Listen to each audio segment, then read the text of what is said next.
Hello and welcome to the Slapshot Syndicate podcast. Be sure to subscribe for more content, and whilst you're at it, go and follow our social media pages. They're on screen now. Now, on to the episode.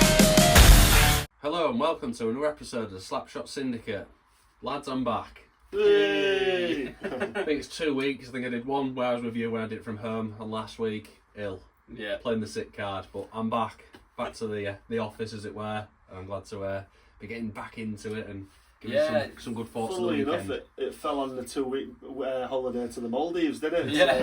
Funny how that works out. But, These things happen, boys. All I'm going to say. Did a bit of vitamin D. We actually was giving you credit, for how hard it is to sit in that position and sort of control how it's going and when to shut up people up and not like it. It's a difficult little task to I be appreciate fair, that, boys. so. I love it. Yeah, it's just easy to shut people up. You don't interrupt people and just like, we're moving on. That's it, unzip it. It's good to have you back there, mate, genuinely. Appreciate it, thank you. Another good weekend of ice hockey as well. Yeah. Spot on for us, really, wasn't it? But to be fair, across the league, though, I think it's had it all on it. Again, we've had tilts, we've had some unusual results, some high-scoring games, shutout. Like, fantastic, mate. I'm absolutely buzzing for this upcoming playoffs to see where it is. The table's changing. It's looking a little bit hot in the middle, in it. So it's going to be raw. I think there's a bit of jaded in some of the teams. Like you say, you bank on some of them going somewhere and winning, and they haven't really turned out that way this weekend, which has made it for a great spectacle, I can imagine. And like you say, it's going to make those last spaces for playoffs real interesting. Yeah. Well, that said then, fellas, let's jump into Seahawks reaction.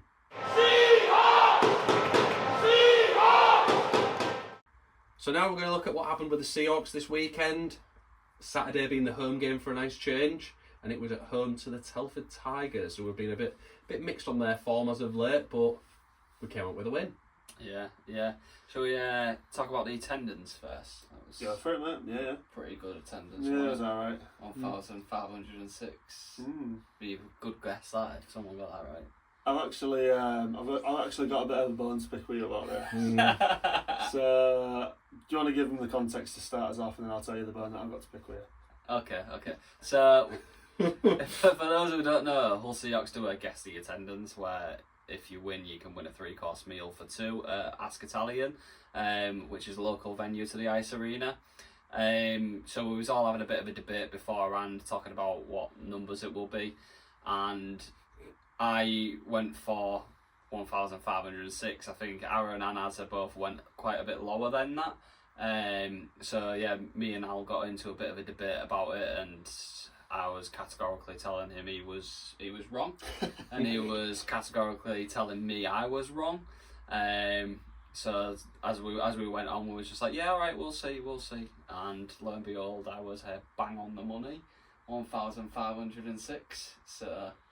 Yeah, what's your bone to pick? I ain't got a problem with that, mate. What I have got a problem is you got a picture of my favourite player. I know. Did you see that? Yeah, I did see, actually. Yeah. So obviously at the end you get pictures and all that like that, yeah. And we are very graciously given the pictures each week by one of the photographers. So shout out to Amy who sends us those over. So I had a quick look through them last night, and at the end, lo and behold, there's a picture of Brad, and I thought, that's nice. Only got a picture of Slice, didn't he? Yeah, I thought you'd have seen it from up there, Well, you didn't. Watching me. You didn't mate, don't flatter yourself. Don't flatter yourself. I wasn't watching you, but I was a bit disappointed to see that it was Slice, and especially. Was that your choice? No. It was just something like. It's the kind of thing you do, though, isn't it? Yeah. It's the kind of thing you do is like chew like. Yeah. Stunning that. He's got a picture of Oh, I Slice. didn't Good even know photo as that. well, innit? To handsome blokes. I just deleted it off the folder. So that'll be in next week's programme. Oh yeah, of course it will be, So won't I'm it? crossing that out of my I'll have to get that one as a little memento. So, have you two now finished and settled your Yeah, score? should we get into the hockey? So we're here to talk about the game, Brad, anyway, not shenanigans. So, as we mentioned, Hull Seahawks hosting the Telford Tigers. Hull Seahawks taking this one 6-3. Quite convincing, I think. Yeah, it definitely. In the stands, I felt like it was convincing, and then we looked at the stats, and that was a different story, wasn't it? I don't know what it was. I think we started off really, really strong, didn't we? And that maybe probably gave us a little bit of a sense of us being in control for quite a large period. But yeah, the stats were very, very shocking, weren't they? I don't know if you boys looked at them after the game, but me and you, we was in the stands, weren't we? And at the end of the game, it said something like shots on goal for Telford was like 16, and we was like, oh, Telford have only had 16 shots. Yeah, that's telling that.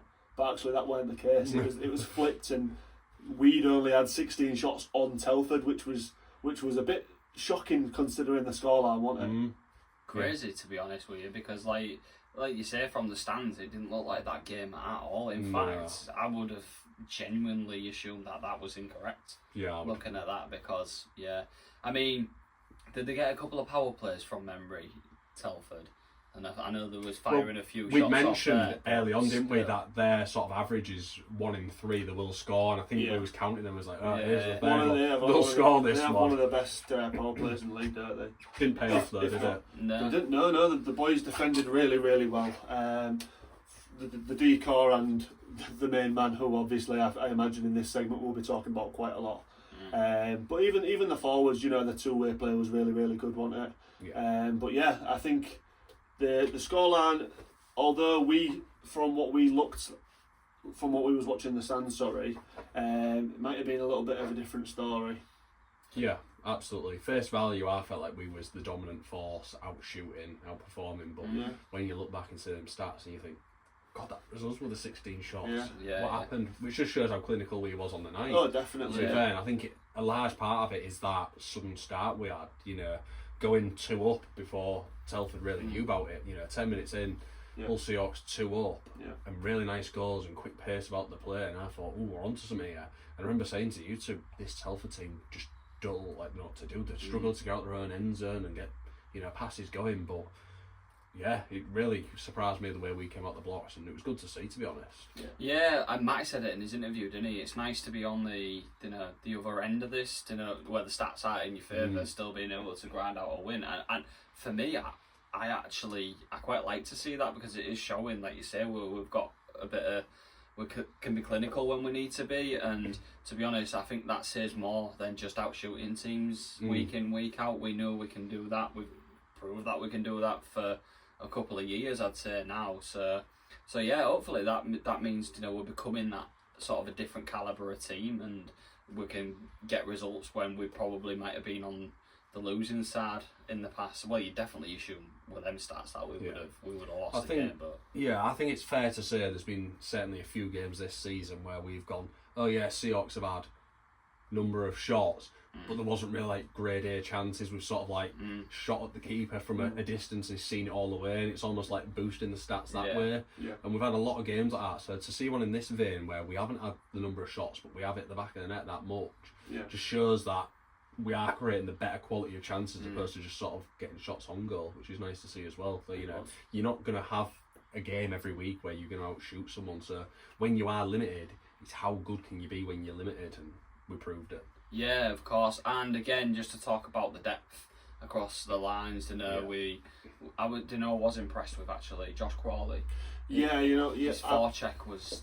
I'm glad you mentioned Josh Crawley. Actually, we haven't had him too much, have we? With us playing those 4 full lines, and obviously we've usually got Bo, who's been obviously playing really well recently. But with Bo going off to GB under 19s, it was an opportunity for Josh to come in and sort of play on that 4th line. And you are right, like one of the first shifts that he had, I think he sort of dumped it into the corner, but the pace at which he could skate was remarkable, wasn't it? He was a really, really confident skater, and he just injected a little bit. It's caused a bit of chaos, didn't it, really? It did, yeah. But he also has like the ability to use the puck well, rather than just sort of being a dump and chase sort of player. So I think that sort of energy from the 4th line, where if you're a Telford defenseman, you're backpedaling already. You think, this is the 4th line. What's coming? What else is coming against us? It was really nice to see.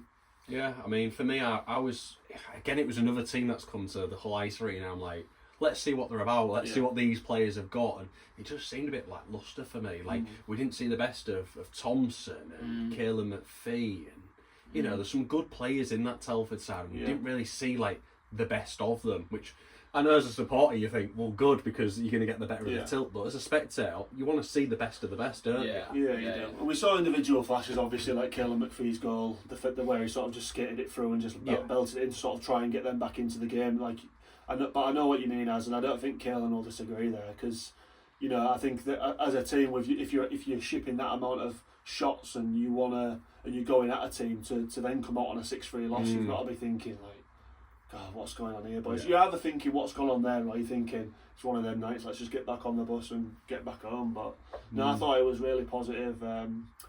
Should we talk about the man in question then?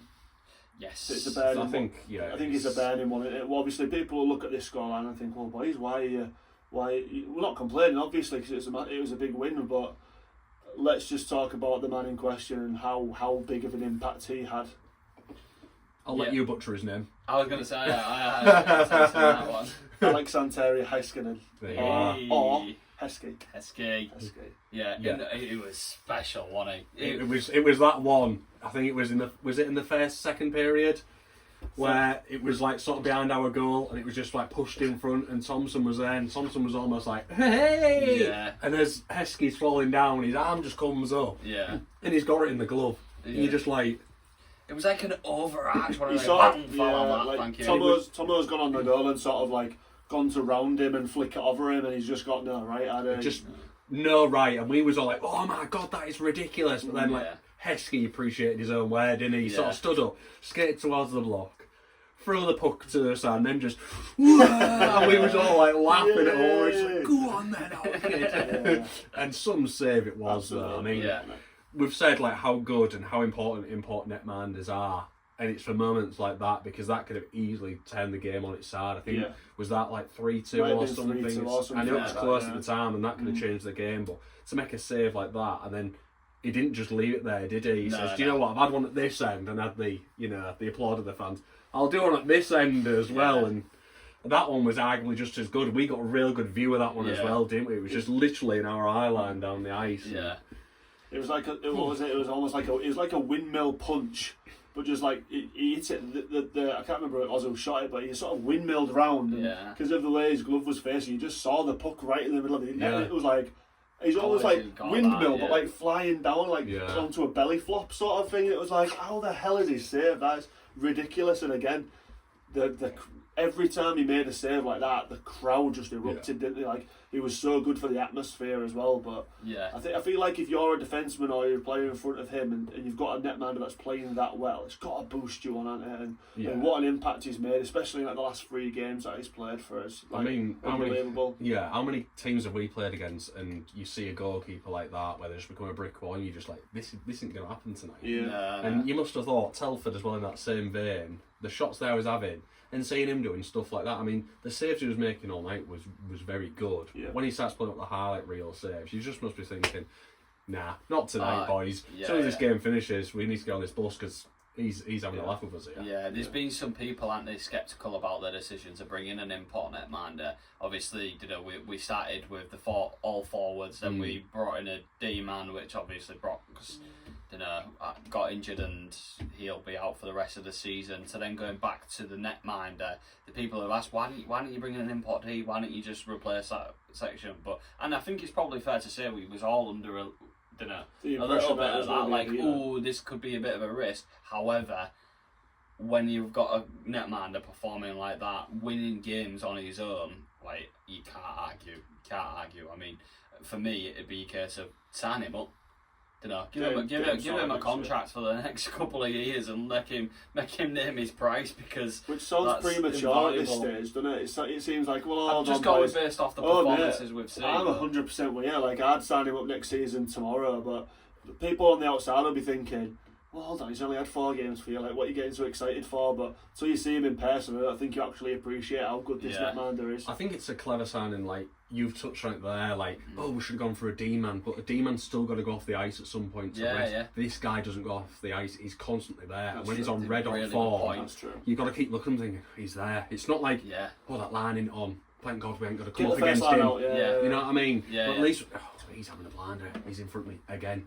I just think it does make a difference. There has been times this season where Hull's defence has been a bit questionable at times, And I think even if you just add one D-man in there, does it really change it? Not really. If you're goaltending at the back, which Matty himself has said hasn't really been good enough this season, even if you get past those great imports, you've still got that there, which get a bit of confidence. Teams will think there's goals to be had here. I think if you just put somebody who's a bit of a brick wall in there, and you see him doing acrobatics and stuff like that, you just think this guy's going to be moving all night. You suddenly think, nah. And we've said it countless times now, goaltenders can win games and take points on their own. This guy's got that quality about him. Absolutely. I couldn't summarise that better myself, to be honest with you. So that was the game then, 6-3. 6-3. Goals spread across lines, well-timed goals as well, so good to see from a Seahawks perspective. But then we come towards the end of the game and the man in question again. Shall we talk about his little celebration afterwards? Yeah, I love that. Absolutely lapped it up, didn't he? It was great, sir. And it goes to each block on their own, belly slides in front of every single one of them, and again, crowd lapping it up. He's got such a personality on the ice, and obviously he did the interview afterwards, and he was like, "If I feel it, I'm going to do it." And I'm like, do you know what? I absolutely rate that. If you can play with that level of confidence and get the fans won over in an instant like that, it was bizarre, wasn't it, really? Because usually you do your sort of man of the match thing, you do your little circle and everyone goes off, and pretty much everyone was off at that point, wasn't it? But he was at the back, and he just turned around, and it was like, I thought he was going to go for a photo or something, on the bench or something. Just carried on skating. I was like, what's he going to do here? And he's sort of like, and everyone's like, and he just the dive towards him. Was unbelievable. I do rate it, because life as a goaltender must be tough, because if you're having a bad night, everybody goes, he's rubbish, he's cost us sort of thing. So when you're in a good moment and you've had a great game like that, he enjoyed his own work and he enjoyed the pressure he was under. Why not lap it up while it's there? Next week, I mean, look at his first game he played for us against Swindon, and it was a real baptism of fire. Was it 6-1, something like that? 6, Not a great night. You don't want that, do you? So when moments like this come around, I say lap it up, mate. Absolutely. Get the fans involved as well. Who doesn't like Get that? your recognition, because he deserves it big time. Yeah, all about that. Cool. So that was the Saturday night, and then we went to Romford, who are on a bit of a nice little run, aren't they, really? Yeah. And a bit of a tough team, bit of a banana skin, as you sometimes say. They are, mate. 17 goals last weekend. Nothing to wince at all, was it? They beat Bristol 10-1 last time at home. So this was one that I sort of had half an eye on, to be sort of like, I don't really know how this is going to go. Yeah. And I think in terms of the predictor, it was a hard one, wasn't it? TJ Anderson's been on red hot form. He's already a contender for like February Player of the Month so far. I think he must have something like, he's easily got over 10 points, and he's only had 3 games or 4 games. Yeah, I think like the tough one for this weekend was obviously Telford are there or thereabouts with us. Trying to get a really good spot in the playoffs. Romford trying to get themselves there as well and solidify their position in there if they can. 2 tough games.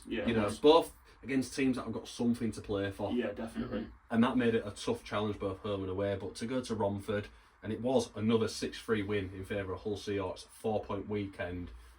I know you both watched it, so give us an insight. What happened?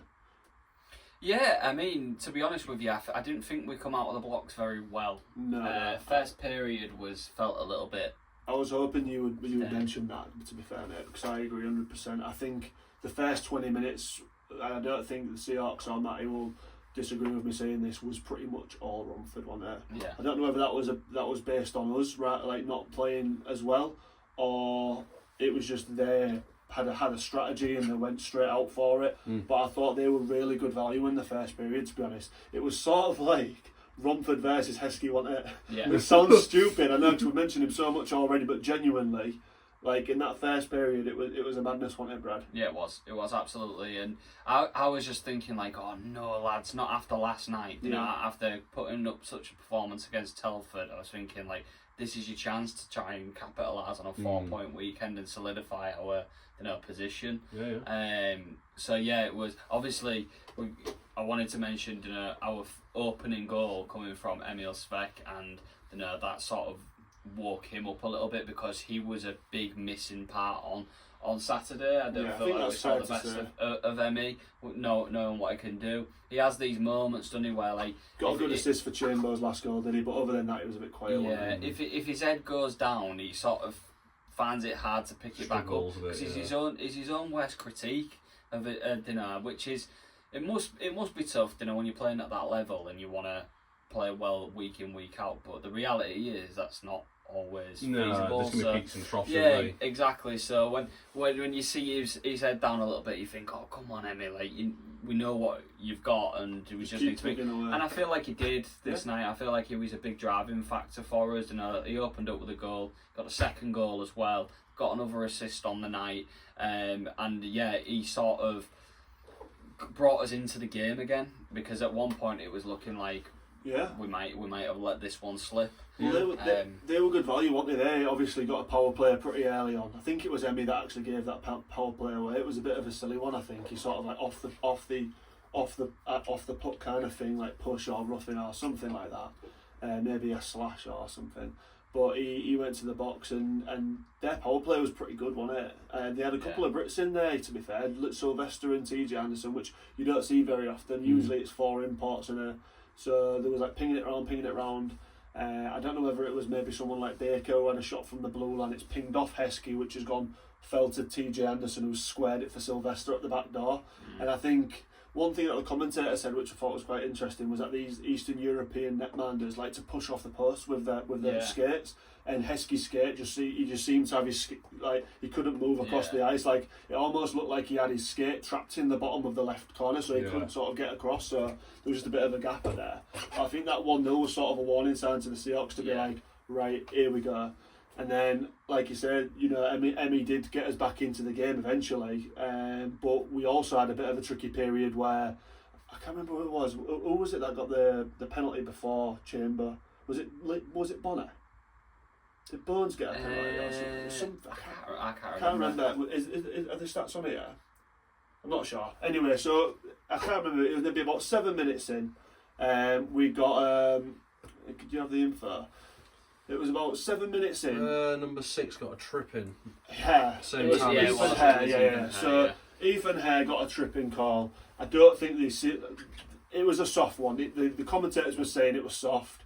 The bench did not like it. You could hear them all shouting. You could see Bobby Chamber very animated.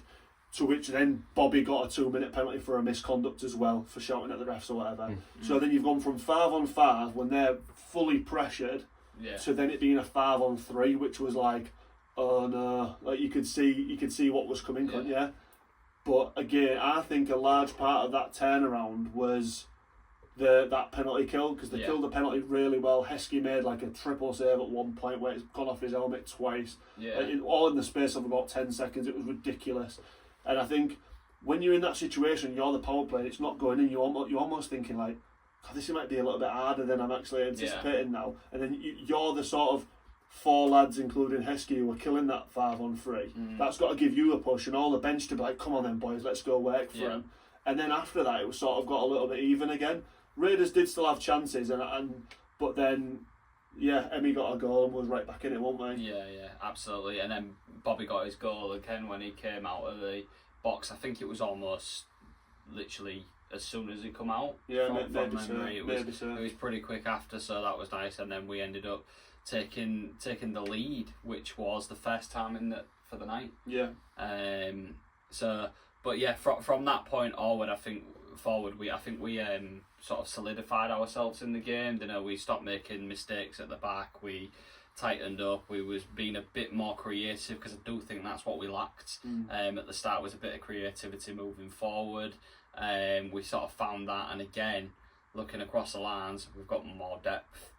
Hartman again getting another goal, who seems to be good value for money as well at the moment, doesn't he? He's cropping up.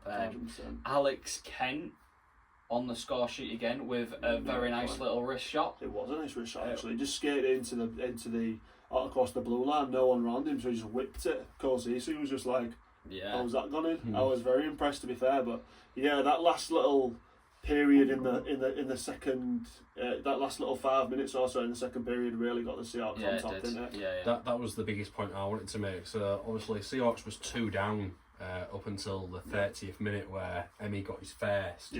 And then in the space of 7 minutes 20, Seahawks scored 4 times to go 4-2 up. But to break that down even more, the second goal for Seahawks came at 36 minutes, and within 1 minute 20, 3 goals. Yeah. I mean, that is something. I remember you two was like messaging in the chat and was just like, oh, there's one, Goal. there's one, there's one. I was like, Yeah. hang on a minute, how can you score that quick? It was relentless. I think as soon as they got the equalising goal, it was just like chase it again, chase it again, chase it again, and that I was going to make that point actually, but They killed it before Romford even woke up on it. That was what they did. Massive, great attitude. if as well, I remember rightly as well, I keep going on about him, and people are going to be like, "Bar off Rossy, you keep mentioning him." But there was a period, do you remember, where Brandon Airlift broke away? Oh And yeah. we had it in our area. 1-on-1. And and someone played it right through to Airlift, and he was like right down the span. He was on their blue line, went 1-on-1 with Eske, and Eske made like a big save, and I thought if he scores that we might be a little bit in trouble there. So again, at both ends it was really good, but yeah, I think when Matty said like how proud he was of the character of the boys, that as soon it was weird. It was almost as if once it hit 30 minutes on the clock, it just switched. Like Seahawks just sort of woke up and got themselves back into the game, and that end period and the way they conducted themselves in the third period was top tier. Yeah. Really good. So 4-point weekend. Yeah. 2 6-3 wins. Yeah. Heskey's the boy. Heskey is the boy. You know, the ringleader, leader of the pack. What can we really complain about this weekend? Nah, great weekend to be a Seahawks fan, definitely. We need summer. Life's too good. No, it was nice. It feels like there's more confidence now going into this sort of run up to the playoffs because we've seen what we can do, and you know with netminders like that, I just think okay, we're in any game now. I think for me, like the big thing was, and big credit to Matty, making that change as soon as possible. Yeah. He could have left it. Oh, what's Brock's situation? Where we are? The longer you leave it, you get closer to playoffs. You know, you want to introduce somebody, the worse it gets. Yeah. Whereas now we're gonna have a good time of Heskey being with the club. By the time playoffs come round, he'll be really settled in. He'll know what's what, knows the lads inside and out, and it can only benefit us going into that playoff run. That's a question in itself, boys, isn't it? So last year we look at our playoff run and stuff like that. Those triple hat-tricks from Sobchak. Imagine if you had a Heskey at that point. How different things could be. I just think playoff hockey, you don't want to be outscoring teams, which it seemed a lot like last year. Yeah. You want to be that Telford game. Maybe you're limited to a bit, but you've got to capitalise. And I think you know, it has been hit and miss at times, but Emmy comes in good form. Bobby, you know, you're going to get a great finisher. You know, Cornel and a few others are in there. Get that, but now you've backed it up with somebody who's going to keep the scoreline down against you. Yeah, Definitely. It will help. You are right there, as something you said there really resonated with me there. Especially like the fact that goals are coming from all four lines. Now we've mentioned about Alex Kennel, we mentioned about Crawley and Richard, you know Hartman and these people who've been getting on the score sheets. I know Crawley didn't score this week, but he obviously got an assist. But yeah, and Moose and that line with her and you know every single line's chipping in and.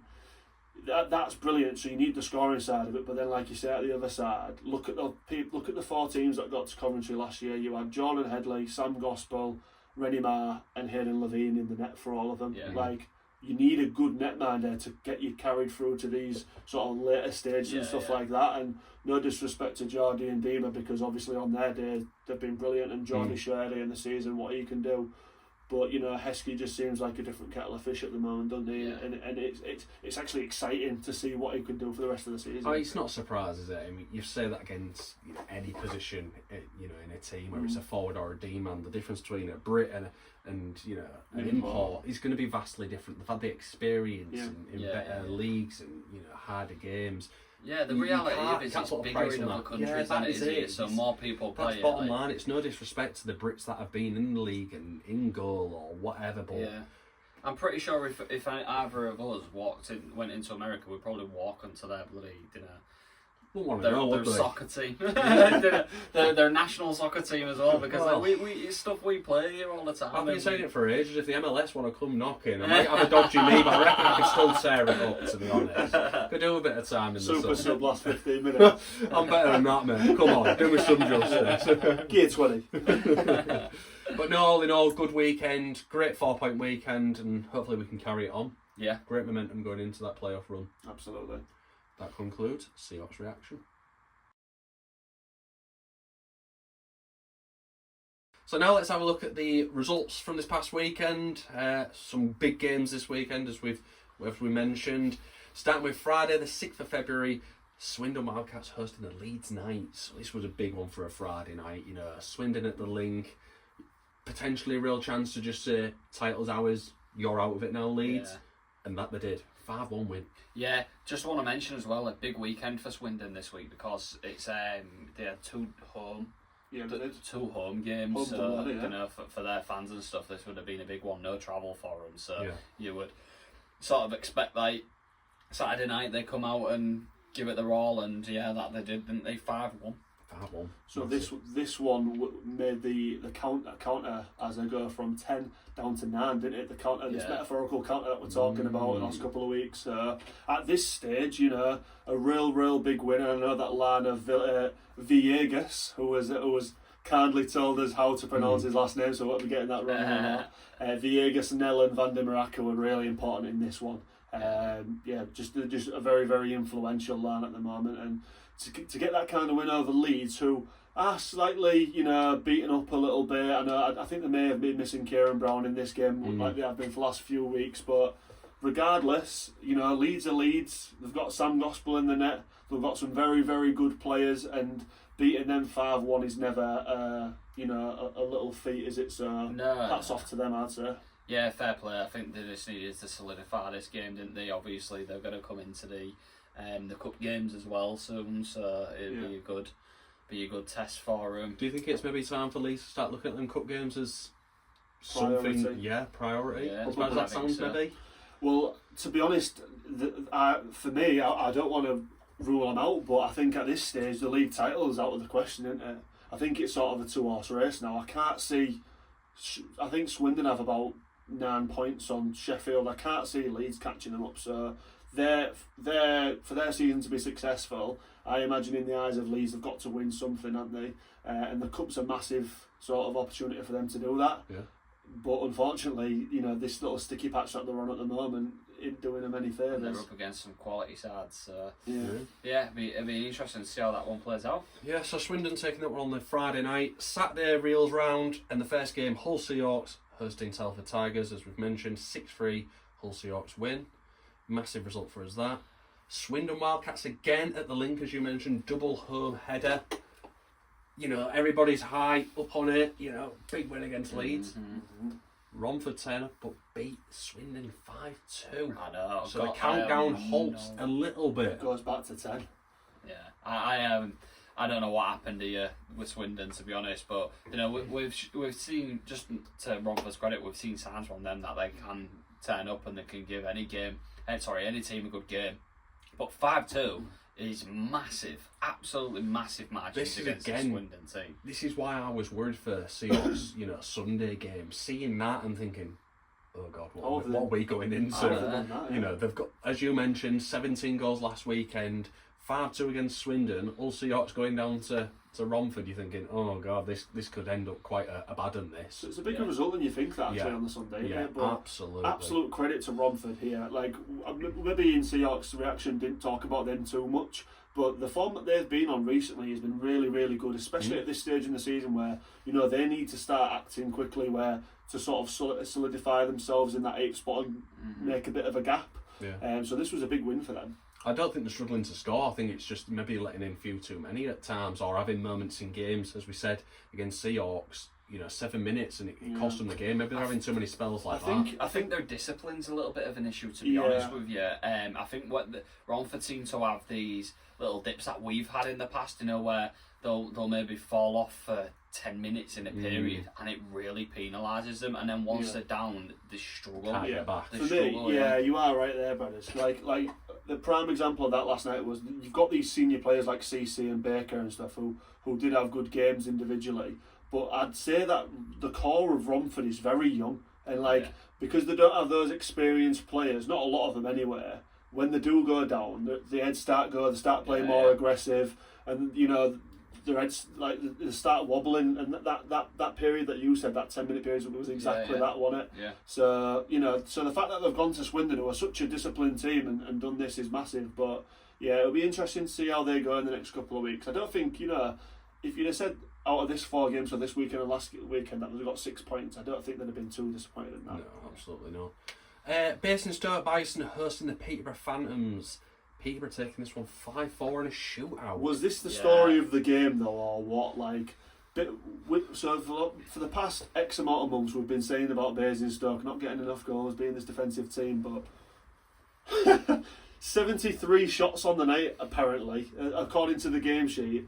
Who does that? Who has 73 shots on goal in a game? I know, it's crazy. That's ridiculous. It's crazy. But the one thing I'm observing at the minute, and you might be the same because you've got a bit of a soft spot for Peterborough, is this is when Peterborough start to find themselves a little bit on run-ups to playoffs, and they seem to be able to go under the radar, don't they, as we've said, but they grind out wins, and you know this is a prime example of that. And it's one of those where you look and you just go, yeah, so Peterborough won again the shootout.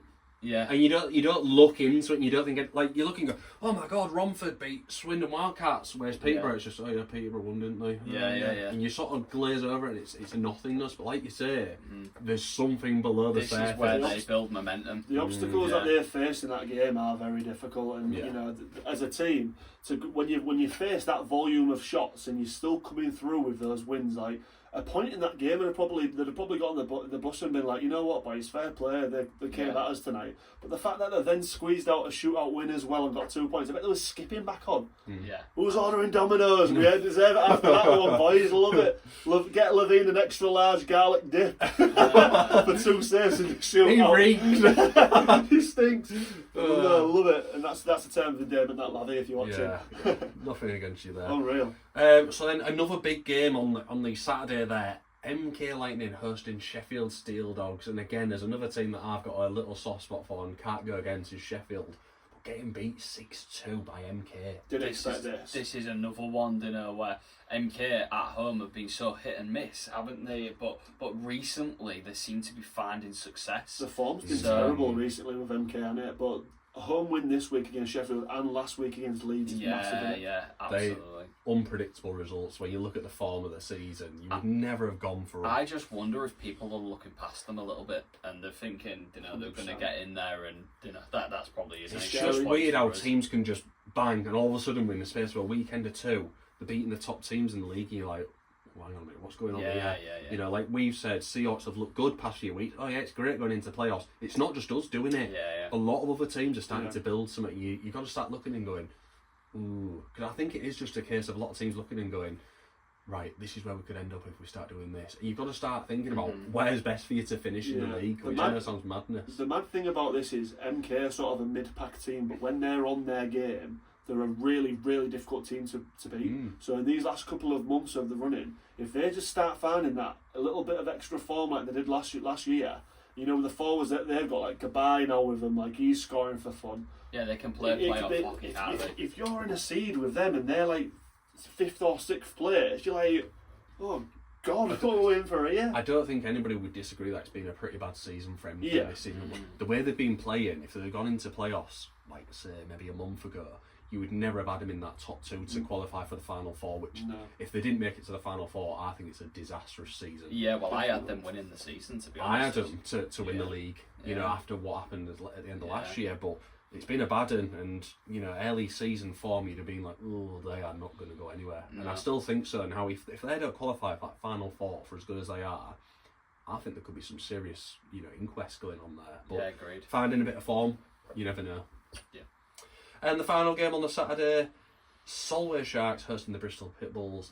4-0 Solway. Shall we? We've always got to give credit to a shooty. Yeah. Love a shutout. Absolutely love it. And, you know, who better than Jordan Marr to get one? Yeah, his second one of the season, actually, for Marzi, which I'm sure he'll be very, very happy with. So he's obviously had a worldie in the net, in front of net. I think this is a 4-0 game. I think there was 2 players who got 4 points on the night as well. Wow. Stewie and Michael Hodge, who's one of their new imports. And it's a really, really good night for both of those guys. I think they'll be very happy with that. Yeah, and let's not, you know, sort of glaze over this one, because Bristol, they're a pretty good team. They've got some scoring power. A team that are trying to chase playoff themselves. Yeah. You know, and this is dented it. You can almost say this is like an 8-pointer. This, you know, you say that this is a 4-pointer game, but with a double header against Bristol, these are a team that you really want to pull away from. When we're going to the league standings, we will sort of see that in a little bit. considering where Solway was a few months ago before Christmas to where they are now, and they're beating these teams, and you know, I believe it wasn't too long ago that there was against Bison, and they've done the double over the Bison as well. Like, they've got to make these games against those teams around them count, and a shutout win's a real convincing one. It must have felt really good for them. Very important doubleheader that this past weekend for both of them, Bristol and Solway. You know, playing each other back to back, 2 home games for Solway. And I believe I went one either way, maybe both for Bristol, because I just thought they've got some serious firepower. But to see the way he's actually ended up is a real shocker, to be fair. But it's opened up that bottom space real nicely. Yeah, absolutely. So that was Saturday. We moved into Sunday, and the first game was Solway Sharks again against Bristol Pitbulls again, 6-3. So still a pretty convincing result there for Solway and 4-point weekend. Yeah, hat-trick for Dylan Stewart on the Sunday as well, which now takes him to I want to say 61 points for the season, which for a team right down there in the league is no mean feat at all, is it? Probably one again that I always mention Stewie a little bit, but I've got a soft spot just because he jumped on the pod early on. He's always been sort of in touch, but he's a real good player, and I think he goes under the radar. He does back it up, absolutely. I think I mentioned it maybe a few weeks ago, where obviously where Big Johnny came in, and obviously a few of the others, and Stewie sort of went under the radar a bit. He wasn't like the new boy, was he? But he was still doing his business, whether he was put on second line or third or moving back onto top. And he's just consistently done it all season, which is absolute class. Yeah. But that's not the biggest story. So I don't know, obviously we've got a few friends in Solway. Did you see Big Johnny Yancey playing Andy Robertson's drum? That was absolutely top tier. Oh, it was unreal. Absolutely mint. Andy's top as well. He's in touch with the pod a lot and stuff like that. But yeah, there's not a nicer guy. Him and the Titan Shark for Solway fans, unreal. And on the Friday night, seeing him dun dun dun dun dun dun dun dun dun. Imports doing business on and off the ice. You've got to love that, Like Yancey's in himself, watching him, he's worth the 15-20 quid that you pay to go watch a hockey game just because he scores. He tears up officials a little bit, which we don't always like to see, but he's entertaining. And then off the ice, he's a great guy. And seeing him interact with the fans like that is just top tier. It's what you want to be seeing, isn't it? Really, we keep saying about it being a family sport, and see the imports coming over from arguably better leagues, but they're willing to mix in with the people. That's what it's about. That's top class. Just before we move on here as well, boys, I know there's not too much information about it at the moment, but there's a lot of rumours around the rulings around non-British trained players in this Prada situation, and we saw that from our friend Nicky on 4000 and counting that there's going to be news about this at some point soon. What do you both make to that? It's an interesting one, I think. We don't know that there's going to be news about that. We've just made an assumption. We have, but it's about classifications of non-British trained players and stuff like that. It's quite an interesting one, isn't it? I personally think if you're going to change it at this point in the season, it's a bit of a difficult one. It's a bit of a can of worms. I think it's more looking for next season and what happens, because I think you've got to, because obviously there's more rumours again about upping the import count. So if people can play that sort of shady card of getting imports but the dual national, I think that's going to be a big avenue for a lot of teams going into next season. So I think it does need ironing out now going into the new season. Make it clear. This is what's going to happen, because then there can't be anything from clubs coming back and saying, well, actually, he classes as this and that. No. Import. I think it does need ironing out. I agree, 100%. But it'll be good for the league. We won't comment on that too much, but I thought it's a bit of a burning one, and I think if we didn't mention it, obviously. It is a story, and I think, the league have said it themselves. They've put out a little statement and said we won't be commenting any further until, something comes to that's fair enough, and it will come out in time, and whatever it is, it'll be the gospel, and that's what we've got to play to. Definitely one to keep an eye on. Yeah, absolutely. And the next game on the Sunday, Romford Raiders hosting the Hull Seahawks, which we mentioned. Hull Seahawks 6-3, 4-point weekend for Hull Seahawks. And then we went Peterborough Phantoms hosting the Leeds Knights. The Phantoms loved a 5-4 shootout the night before. Instead, they went a 5-4 win in regular time against Leeds Knights. Yeah, they love nicking games, don't they? 4-point weekend. Yeah.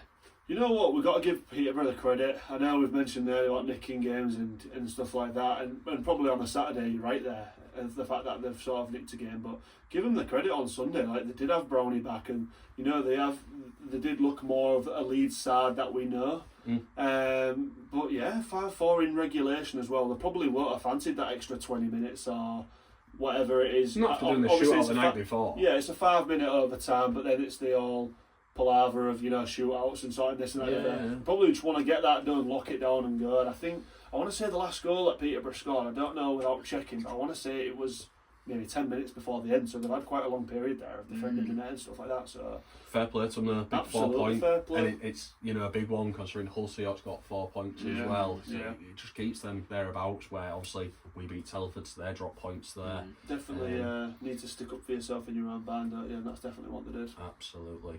And the final game on the Sunday, talking to Telford Tigers, it was them hosting the Basingstoke Bison and Telford taking it 6-4. Well, I probably felt a little bit aggrieved from Saturday dishing that many shots and chances against us. I think this one will be a sweet one, but I say it every week though. Telford have got goals in them at home. Yeah. Well, this is what I expected when they came to Hull. You can understand when they obviously outshot us, and you thought there's going to be goals there for Telford, and they can, Thompson and Kirk can just find a bit of form and start hitting the twine, as and when they want, basically. But yeah, good one to get over the line and get 2 points for the weekend, because a 0 point weekend could be quite damning for them. Difficult for Basingstoke at this. I believe there was I want to say there was either 2 or 3-1 up in this game as well.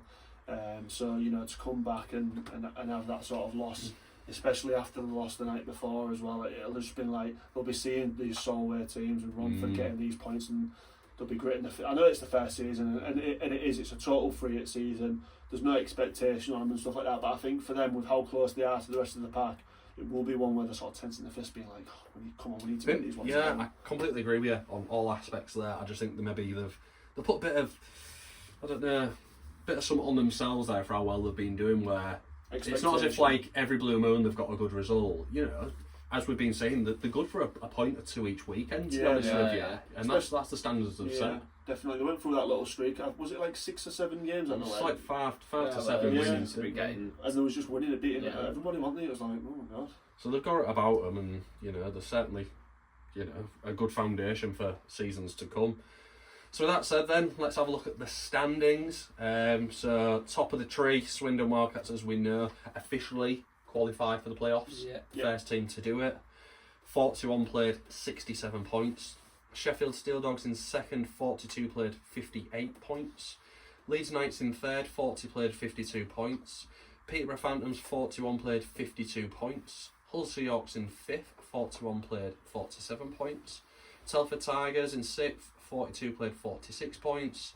MK in seventh, 41 played, 44 points. 8th is Romford Raiders, 41 played, 36 points. Solway in 9th, 42 played, 33 points. Basingstoke in 10th, 40 and 30 points. And the Bristol Pitbulls, bottom of the pile, 41 played, 30 points. I think there's a few bits to pick up there, boys. Where do you want to start? Top or bottom? Should we start at the bottom? Start at the bottom. Bristol Pitbulls, bottom. I mean, I sort of went into it a little bit earlier, but from where Solway were a couple of months ago, there was quite a few points behind what I think there was on 19 points for quite a while. Yep. To see where they are now, they're only 3 points within the Raiders is admirable, to be honest. Yeah, and they've had that period as well, haven't they, where players have been sort of had to sit out because of antics on the ice. Just shows that 4 points for Solway has got them thereabouts and what it's done to Bristol. Absolutely. As we've said, they've recruited quite heavily, start of the season. They've in the last month, 6 weeks, 8 weeks, showed that they can do a bit, but it's just not really sustained, has it really? And I think that is the story of the season. I think, you've talked to a couple of guys there and they've said, like, we have suffered a bit this season. There has been moments where it has looked really good, but yeah, it's not been one for the record books, has it?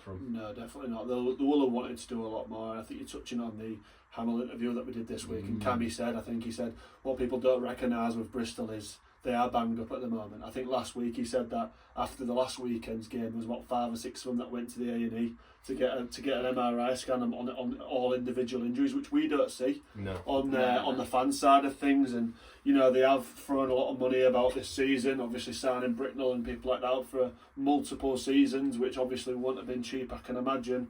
But it is disappointing to see Bristol in the situation where they are, because I think we'll all admit that we had high expectations for them this season, didn't we, going in? Yeah, absolutely. So moving further up the table, MK dropping down to 7th. an interesting one. Like you said, they've hit a decent bit of form, but you know, those around them, including us and Peterborough, have you know, picked up some nice points. So MK dropping down to 7th, I don't think that's where they'd really want to be or see themselves being either. No, 5th, 6th and 7th, so Hull, Telford, Milton Keynes is a really interesting sort of area of the table, I think, because there are only a couple of points in it. You know, there's a win in it for Telford and MK. Yeah, for Telford and MK, 3 points really. It's gonna be a little bit. I think arguably, and this might sound silly, lads, but I think arguably, if this is the way the season's going to peter out and it's going to be sort of these packs the way they are, that 5th position's going to be really, really important. If it were me personally, I would be aiming to be the top of that 3, because I wouldn't really want to be pulled into a group of Sheffield, Leeds, and either Telford or MK. But, I think but that'd be look really at where different. Leeds are now for Peterborough. That was going to be my next point. Yeah, what and swap it out. We get a 4-point weekend and Leeds get sod all. Yeah. We can start charging on Leeds, and all of a sudden Leeds go from 3rd to 5th. Yeah. Which is a madness, isn't it, really? Yeah, to think of it like that. It's been this 3-horse race for so long at the top, and everybody else has sort of just fought like a little battle in the middle. Yeah. Leeds can get dragged into some serious dirt here. And the fact that they're on the same points as Peterborough. Are we calling Leeds off now? Are we calling them off for the title? Yes. They're never getting that. We've got to, haven't we? Yeah. If they can pull that out, I will wear a Leeds Knights jersey. I'm that confident they are not pulling that out. You might do if you lose the predictor. I ain't losing so long. You've got points to spare there anyway. Yeah, I think it's a real interesting dynamic there. Seahawks being 5th is good. I also predict them to finish 5th this season, so I'm just saying. Yeah. Well, let's go into those top 2. And Swindon, who I did predict to finish 1st this season, are currently, you know, I don't know how the maths has worked out, but when I looked at it, it says on the website that the maximum amount of points that Swindon can get is 71, which isn't correct, it's 91. Inside job. Yeah. But I think it's still 10 wins that they need to secure that sort of the title, which is still very much doable for them. I think if they win the game in hand, that's when it becomes 9. But yeah, I think at the moment, you know, 2 points out of this weekend, not ideally what you'd have wanted, but with Sheffield also tripping up at MK, not the most disastrous weekend that they could have asked for. The stat I kind of like is the fact they've only just conceded the 100th and 101st goal of the season, which, you know, to a lot of people was like, whatever. But the next closest to that is Leeds Knights are on 116 conceded. So it just shows how defensively strong they've been, and the job that Deco's done, which we've mentioned countless times, and how good Rennie Mar's been this season. So big shout out to them to only have just conceded 100 goals in 41 games. Yeah. It's good that really nice. good. Yeah. Anything else you want to shout out about there, boys, or we're quite happy with what we've covered? No, I'm happy. Pretty happy that 4-horse race at the bottom is where we need to keep our eyes on. I think it's really Absolutely. good. I love that. Unreal, but yeah, no, it's really, really lively at the moment. I mean, I'm actually excited to see what the fixtures are for the coming week. Absolutely. Well, that wraps up the results of the past weekend and the league standings. Now it's time to look at our team of the week. So now we're going to have a look at our team of the week for this week. A lot of picks available this week. Some high scores, some great goaltending performances, and some 4-point weekends as we've covered in our results segment. So I'll start straight off, and our netminder this week goes to the Peterborough Phantoms, Hayden Levine. We had a bit of a toss-up here, didn't we? Of 3 netminders. This was so hard. This was a tough one. This was ridiculously hard. Usually we have, a standout goaltender.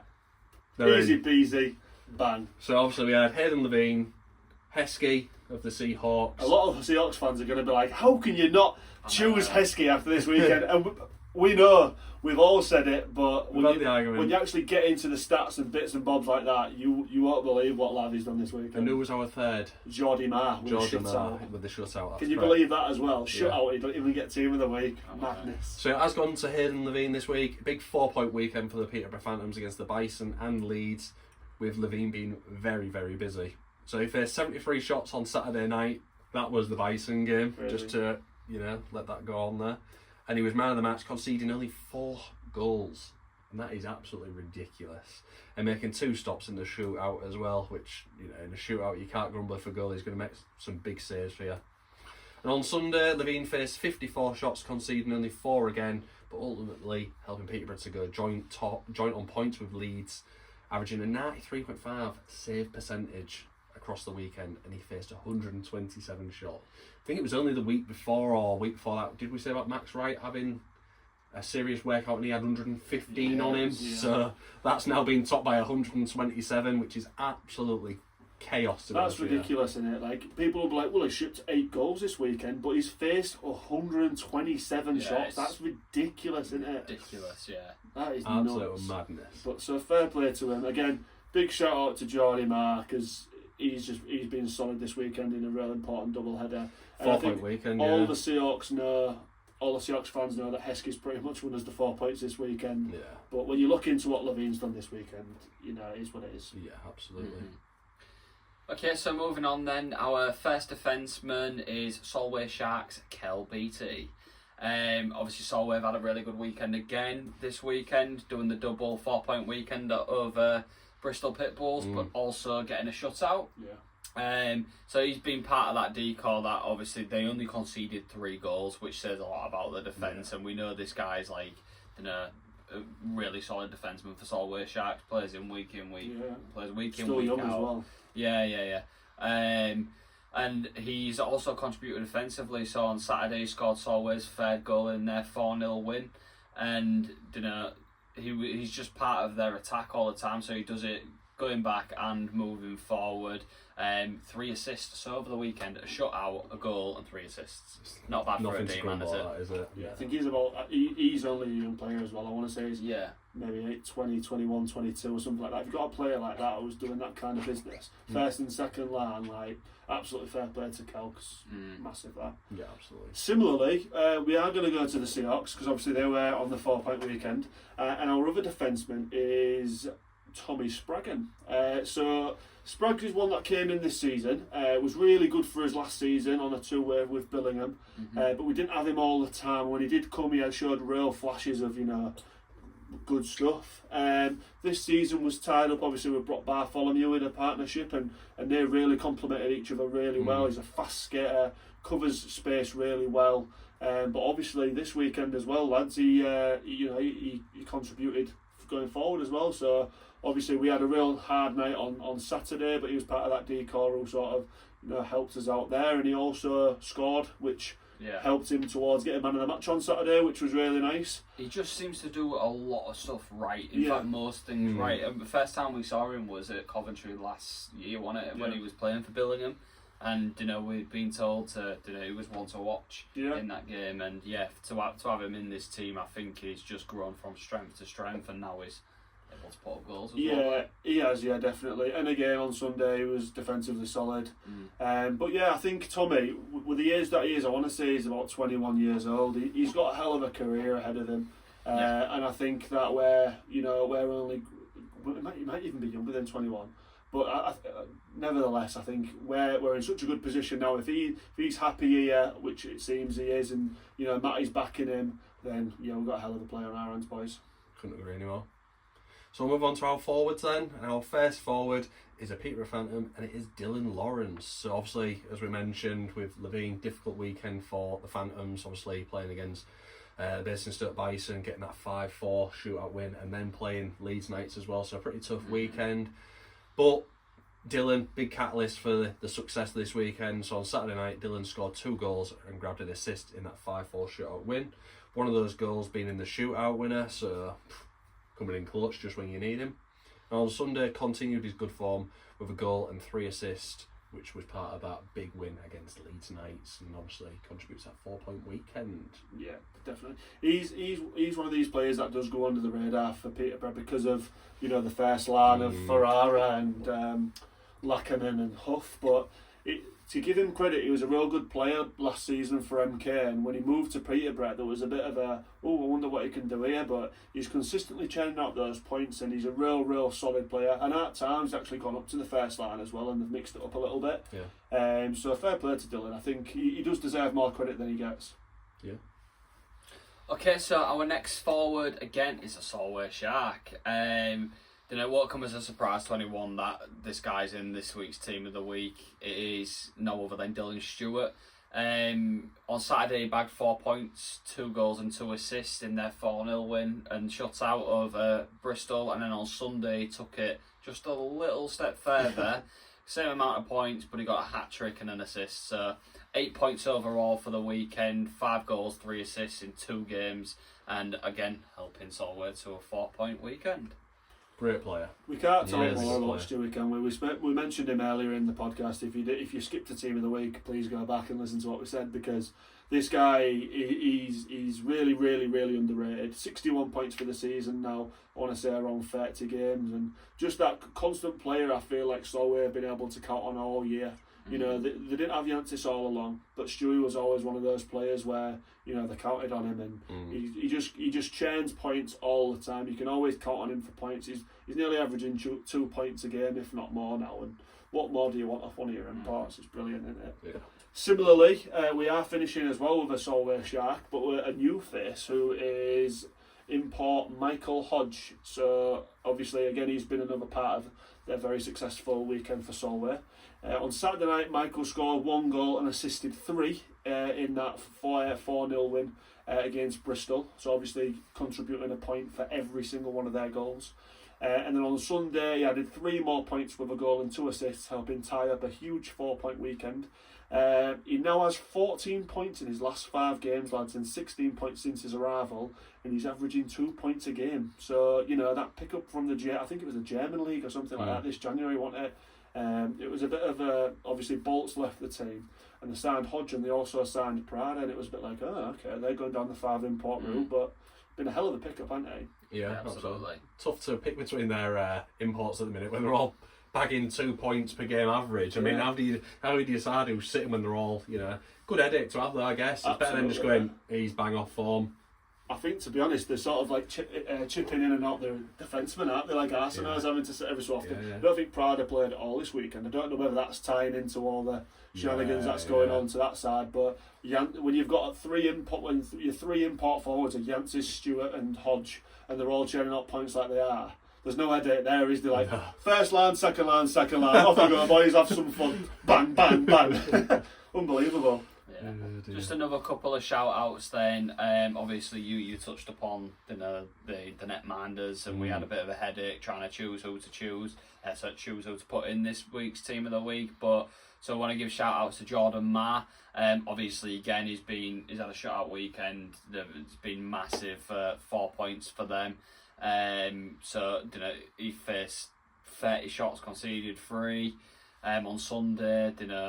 Again, like I said, didn't concede any on the Saturday, so 3 goals to concede in a weekend's massive. And also Hull Seahawks Heiskanen, because we've witnessed him firsthand, and to say that he's magical is probably an understatement. I actually still can't believe that he hit in team of the week. We all agree on every pick, so it's not like someone said, no, that's not happening, he's going in. Like, we all agreed on Lavy, and he is right. But after a set of performances that we saw from Heskey this weekend, unbelievable, wasn't it, lads? Yeah. Seriously special, seriously. It's good that we've had the headache in the netminding department. It's been a few times where I've looked and gone, oh God, how do we pick a forward when, like, 5, 6 players have had 7, 8, 9 points this weekend? Whereas this time we've just gone, pretty much laid itself out, and then we've gone, netminder. We've never had that problem before. It's like, oh God, what do we do here? The crazy thing was, we started up, like, the reason why we've been able to articulate ourselves so well is genuinely, when we do our team of the week, we like to have a few little bullet points, don't we, lads? Yeah. We initially put Jordy Marr in there. It's like, he's had a shot, it's got to be like that. Then we looked at Heskey's shots, and we watched the Romford game on the Sunday, and was like, no, seriously, like, he's one of these 4 points. Then you look at Levine's stats, it was like, oh my God, we're going to have to swap it out again.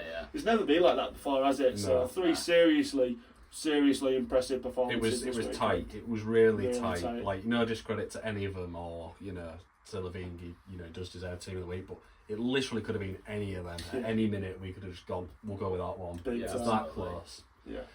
Well, that wraps up team of the week for this week. Congratulations to everybody who made the cut. So now it's time to look at the fixtures for the upcoming weekend, but before we get into that, it's our favourite part of the show, which is Predictor. Absolutely. So, an interesting week. So, because of the split of the games, we only had 10 games this week. Obviously, There was 4 on the Sunday and 1 on the Friday night, so it was our usual 10. We usually have a couple of extras, so there was only 10 points really to be made available here, unless you got some correct scores. I think this weekend, boys, this set of fixtures was very difficult to guess a correct score. And unfortunately, there wasn't any correct scores this weekend.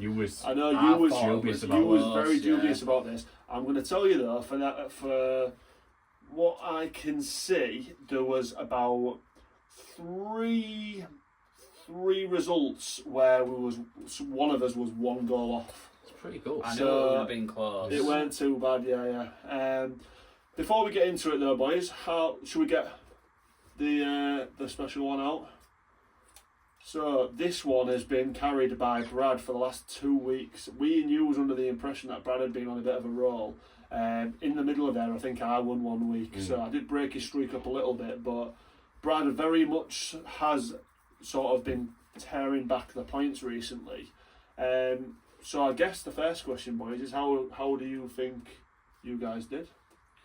I don't think I've done too bad. I'm thinking middle of the run. I'd take 5 points, whether that's if there's only 10 available, I'll take 5. I remember looking at the scores and thinking, I think it'd be tough. I don't even think I've got a few. I think it might be about 5. I think 7's probably the best somebody will get, because there's a couple of top-to-heavy ones in there where we couldn't have guessed them. Again, there's maybe a point. I think you'd be looking. I reckon it'd be about 4 to 7 points this week. I think somebody's probably going to make up about 3 points. I might be wrong.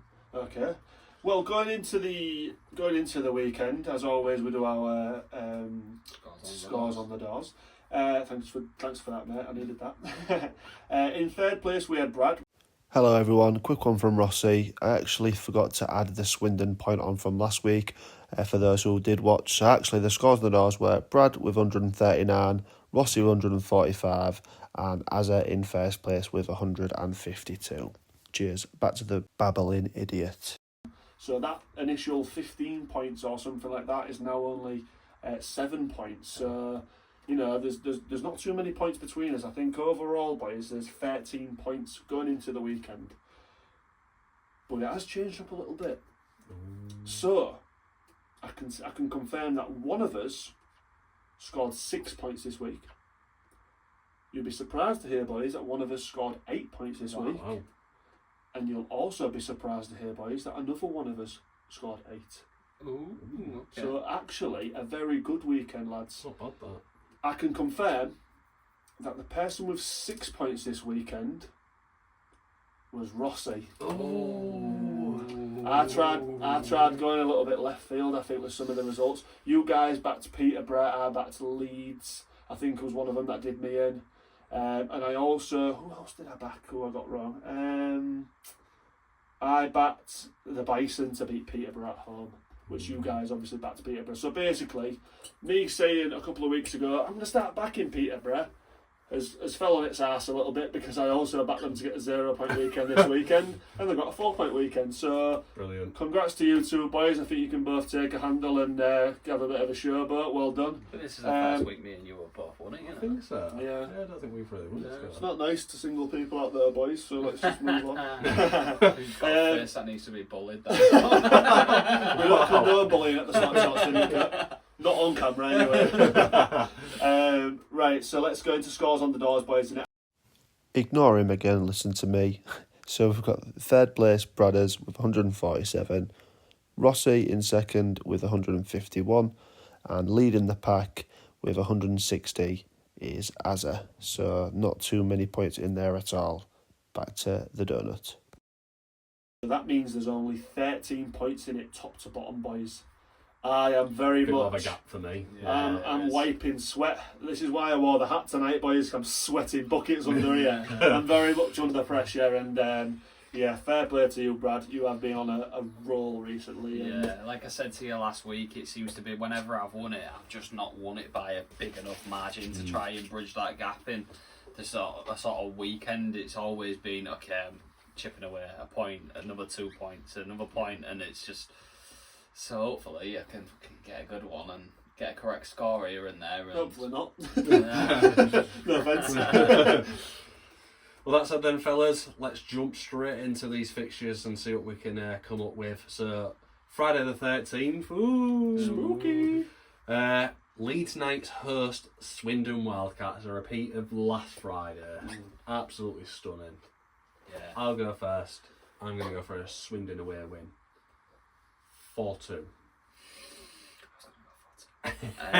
Yeah, I'm going to go Swindon as well, but I'll go for a 5-3 then. No one tempted for Leeds? Nah. Not at the moment. No! Stop coaxing me into I'll tell losing you what, points. There's worse teams to bet against. There is. I am going to back Swindon though, unfortunately. You're not getting me over like that, pal. I'm going to go Swindon. I'm going to go 3-2. I don't think it's going to be a Whitewash. Yeah. And the only other game on the Friday is Basingstoke Bison hosting the Hull Seahawks. I'll take this one then. I'm going to back Hull again. I think I've just got a feeling in the pit of my stomach that we've, sort of got a bit of a core going now, and we can get some results against anyone. I said it earlier. I think with any team, we've got a chance. I'm going to go for a Hull Seahawks win 6-2. Wow. Okay.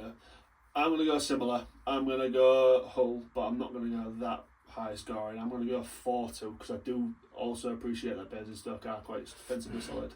It's fallen so nicely because I'm going to go Hull Seahawks 5-2. Like that. So nice. 4-5 and 6-2 are on the card. Fair play. It's interesting that. So moving into the Saturday, 14th of February, the first game, Swindon Wildcats hosting the Solway Sharks. Rossy. I'll go first on this. I think you'd be daft to not go with Swindon. Solway do hold value now, and you can't take that away from them. But these road trips are still a bit tricky for them. They're very, very good at home. We're just yet to see a consistent spell of away fixtures for them. Agreed. So I will go for Swindon. I'll go 5-2. I'm also going to go Swindon. I'm going to go for a 6-1. Wow, interesting. I'm going to go Swindon as well, but I'm going to go for a 5-3. Nice. Yeah, fair. Basingstoke Bison hosting the Bristol Pitbulls. This is a massive game, because this is like 10th and 11th, isn't it? So this is 2 points that both teams very much need. I'm going to go Bison 3-1. Nice. I'm going to go Bison. I wanted you to go Bristol. Well, I'm not. I'm going Bison. You can go Bristol instead, Ross. Yeah. The disrespect towards Bristol. Sorry, Bristol. No thanks. Bottom of the table. Hey, no. Look, they give Peter 73 shots last week. I'm not betting against Here he them. goes, trying to dig himself out with I'm all. the stats man. Anyway, stats. Good point. Where do you even get them from? Oh, well, new app on the block, innit, boys? Blue Line Stats. Oh yeah. Have you not been on it? I have been on it. Have you been on it? No. Where'd you get that from? But listen, you're not living in the 21st century if you've not got these Blue Line Stats. I'm obviously older than you two. All right, so I'll let you leave it out. In all seriousness, though, I actually spoke to the guy from Blue Line Stats and he gave me a little bit of a trial on his app.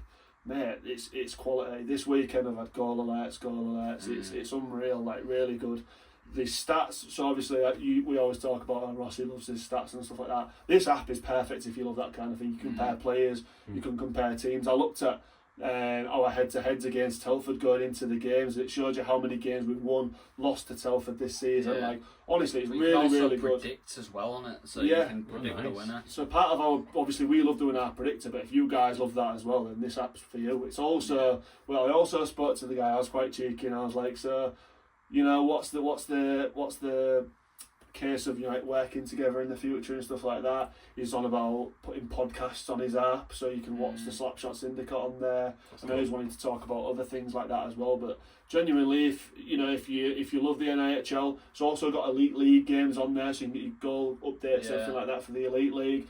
If you're a hockey fan in general, then this is the app that you need. Yeah, absolutely. Couldn't speak more highly of it, to be honest with you. It's done exactly what we needed it to do. It's quality. It's genuinely quality. And more, yeah. I'm assuming that's available on both iPhone and Android. Yeah, so iPhone's available now. Android's, I think it's up any day now. It might already be up. Okay. App Store. It's a free app as well. So you get a free trial, I think, of like 7 days of the premium. And then I think if you want to pay the subscription, it's like £2 a month. But that's like push notifications to your phone every time something happens in the league. Like, it's a no-brainer, isn't it? Yeah, That's absolutely. cool. I love it. Nice. Well, back to my prediction. I'm going for Bison and I'm going 4-2. He tried to wrangle her away there. Well, I used Blue Line stats this week, and I was looking into the stats now. But no, I was. This is a tricky one. This, and I was talking about the league. Oh, right. I'll just go for it. I'll go for it. I will back Bristol. Ooh. I need to earn some points somewhere, boys. Here, we can't all just go for the same teams every game. It's not fun that way, is it? I know it's all right for you sitting comfortably at the top of the tree. I'm chasing. I need to go for the bankers. Go on then, get that horse going. Right, this really does my head in this because I really like Bison.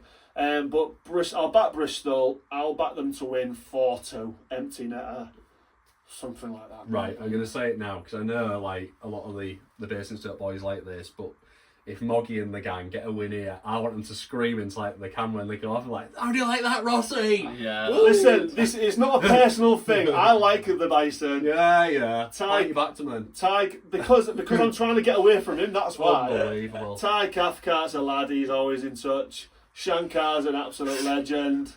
Moggy's then like that. Digging himself out there. Steady. I love them all. The top set of boys. I up there, shout you out when they're back up there. If you're asking me who I want to win, it's a different story. Right. But I'm doing it for a point. Can we just move on, please? Yes, we can. Right then, next game. MK Lightning hosting the Romford Raiders. So two teams that are decent form. Yeah, tricky one to call this one, to be honest with you. I'll take it first if you want. Yeah. I'm going to back Milton Keynes slightly for a 4-3. I'm going to go a bit more resounded. I'm going to go 5-2 for Milton Keynes. I think if they can do it to Sheffield, and no offence to Romford, but you know that's some statement. That I'm going to go 4-2 MK. That's going to be interesting. Yeah. Big game. Sheffield Steel Dogs hosting the Leeds Knights. Preview of our cup final. This is interesting. This will be a very telling one. But also, is this a game of no team? We don't want any silly injuries. We don't want any silly bans. Or do you not want to give too much away for that final? I don't know if you can think of it that way. Sheffield can't do it. Sheffield can't be reserved. They've still got a title race that they're in, haven't they? They ain't getting nothing. I mean, you can, but at this stage of the season, what do? Do you just go, we won't do the title, we won't go for the title now? Like, there's no doubt in my mind that both of them will want to win this game, but I just think for both of these teams, silverware's. I think if they don't win it, then they're out of the title chase. I think they're out of it anyway. But I think if they were to lose this, I think they're definitely gone. Yeah. They can't afford to lose. And really Swindon anymore. go and win their games, and it's not a bad shout, to be fair. Swindon have got 9 points ahead as it is. They can't afford to lose another game, and that's literally how it is. That's actually not a bad shout. So that loss last week to MK was very detrimental, wasn't it? Swindon got beat against Romford. Sheffield had a chance there to capitalise. They lost as well. Yeah. That was the start of it. Bad that. Yeah, I think this is more of a teaser for the cup than it is chase for the title, in my opinion. I am gonna go Sheffield. I'm gonna go for a 5-3 Sheffield. No, don't do it. You go first. Look at him always shifting over to me. Mate, I go first way more than what you do. I'm gonna.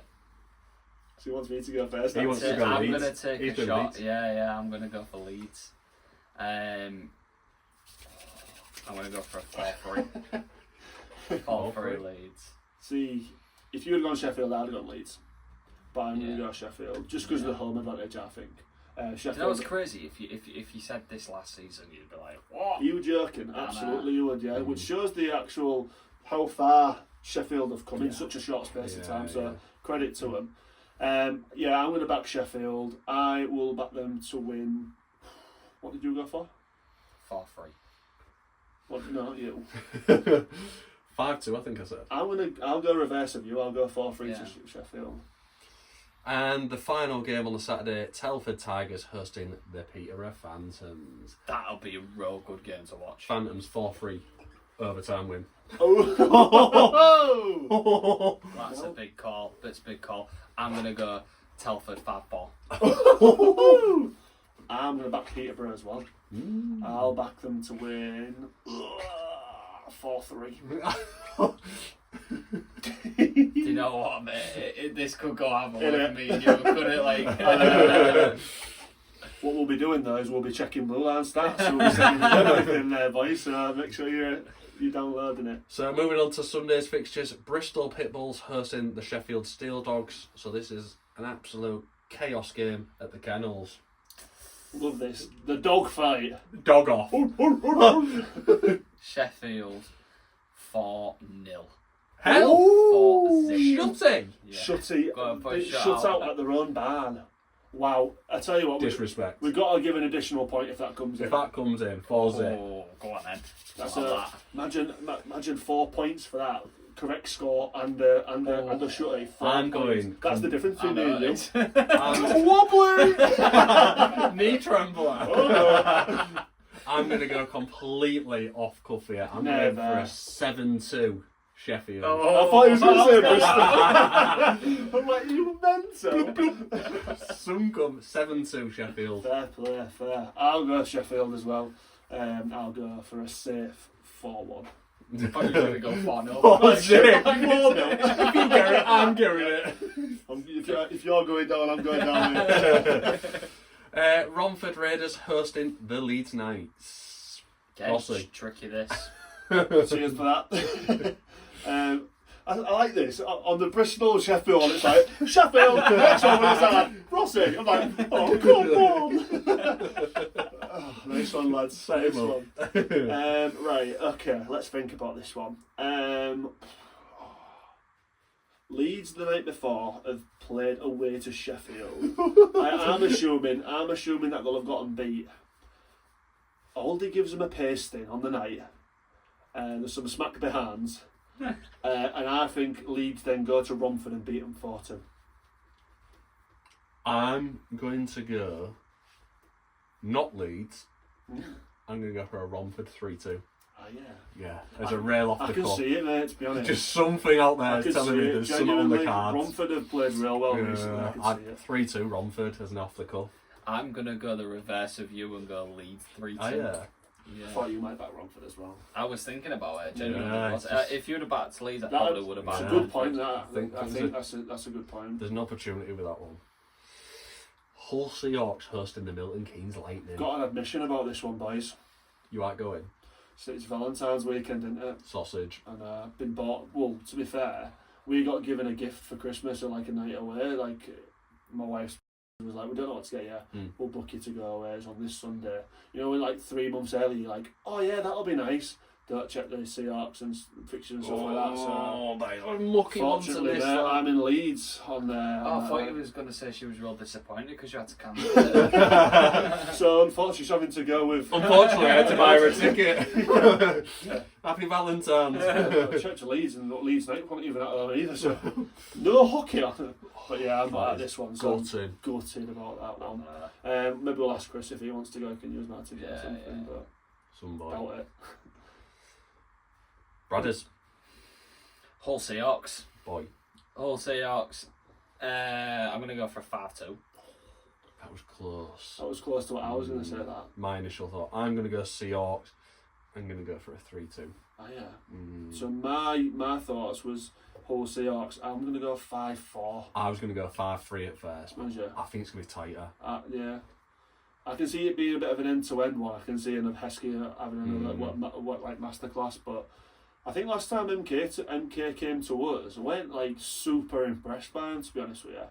But they're having a turn in form. Yeah, that's the point. Yeah. Like if they have another win at home, that'll be like 3 on the bounce that they've done, won't it? So they'll be in good form. But yeah, I don't know. Hull Seahawks, last 3 games have looked class, haven't they? So. And the last game on the Sunday, Peterborough Phantoms hosting the Solway Sharks. I'm going to go for a Peterborough, and I'm going to go for a 4-1. No one coming to me first for this one. Yeah. You've had a good go, haven't you, mate? Yeah, fair enough. I'll go Peterborough as well. I'm going to go 5-2. I'll go Peterborough as well. Similar vein, but I'll go 5-3. Nice. I was thinking 5-2, but I thought we'll go same score. Great minds, mate. Does that wrap us up? Have we got any more to No, we've got think it one does. more game, haven't we? From when we're recording.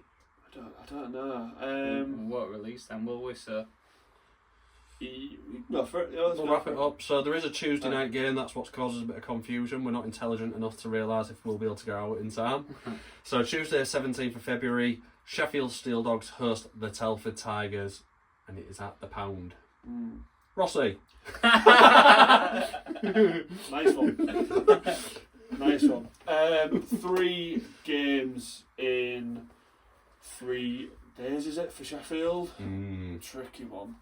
I am going to back Sheffield. I'm going to back them to win 4-2. So I don't know. Telford might be in the same boat here. Similarly, Telford are going to have to travel on that Tuesday, and it's not going to be easy, is it, after work and stuff. So, Sheffield for me, I'll go for a 4-1. Sheffield 6-3. Wow. Fair. No, We've seen a few 6-3s, so it's not a bad call. Tuesday night's a bit of a ratty one, isn't it? Like, you're back to work on the Monday, back on site or whatever, then, do your work, finish at 2 o'clock, get down to Sheffield. It's all a bit of a rush, isn't it? Like, it's not great, not great. Yeah. Especially if you're the away team. Mate, like the times we've played football and had them 6 o'clockers after work. Rough. Nah. Yeah. Not for me. This is like semi-professional ice hockey, so there's a lot more to it than that's that. what I mean. I used to hate leaving work and thinking, I've got a Wednesday night game at 6 o'clock kick-off. I could never play to my best. Not when you've been grafting all day. Not for me. Fair play to the boys. Yeah. So that wraps us up then, boys, and that concludes our episode again. Been another good laugh. Yeah. We've had a bit of banter as we always do. It's been really good to capture some of the moments of the past week as well. We've had some great goals, great goaltending, and we're heading into a real good direction for the end of the season, aren't we? And it's now Monday, and as we know it, tomorrow is the Final Four tickets go on sale. Yes. Yeah, I think it's worth mentioning that. I know there has been a bit of an uproar about the pricing for such, and that's caused a bit of controversy amongst fan bases, which is fully understandable. Yeah, and I saw actually an interesting stat was, I think in 2023 the tickets were about £65.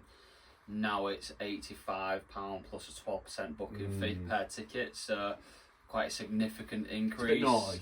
Yeah, it is. I think, whilst the spectacle itself is amazing, and 9 times out of 10 people, if they can, will pay it, but it is a hell of a jump. Shouldn't really exploit people for it though, should you? Yeah, it's a hell of a jump, and unfortunately for some people that will be the difference between them going and not. I've seen a few people saying that then I'm not going to go. Yeah. I can understand it, but £95 a head, if you've got a family of 4 going. It's a difficult one, isn't it? Like it's a bit of a shame to see like the people that you consider friends and stuff, and then like scatter in to sort of pull that money together and stuff like that. You never want to see it, do you? Like if you're trying to create a door to the sport for potential new fans and things like that, you don't want to be increasing the prices. You want to be keeping the prices sustained. Obviously, we understand that it's a sport and there's a lot of costings involved and things like that. Totally understand that. But at the same time, you want to also be, accessible, creating an avenue for new people to come in. You've got a full weekend of hockey, £65, but you can go up to Coventry and have a laugh and you think, well, I'm not actually that much into hockey, but I fancy a weekend away. Let's go give it a try. Or is it right? You're now paying £100. Do you want to? Nah. What, before I've bought a beer, before I booked my hotel? Like, no thanks, I don't even like hockey. That shuts the door on it, doesn't it? So, it's one that they should evaluate really and think about it and think, well, if we want loads more eyes on, then we need to be making more accessible. If it is possible, obviously we don't know the ins and outs. Yeah, I was going to say, and that's where I think if there was genuine enough to be like, do you know what, the operating costs for this have gone up. Yeah.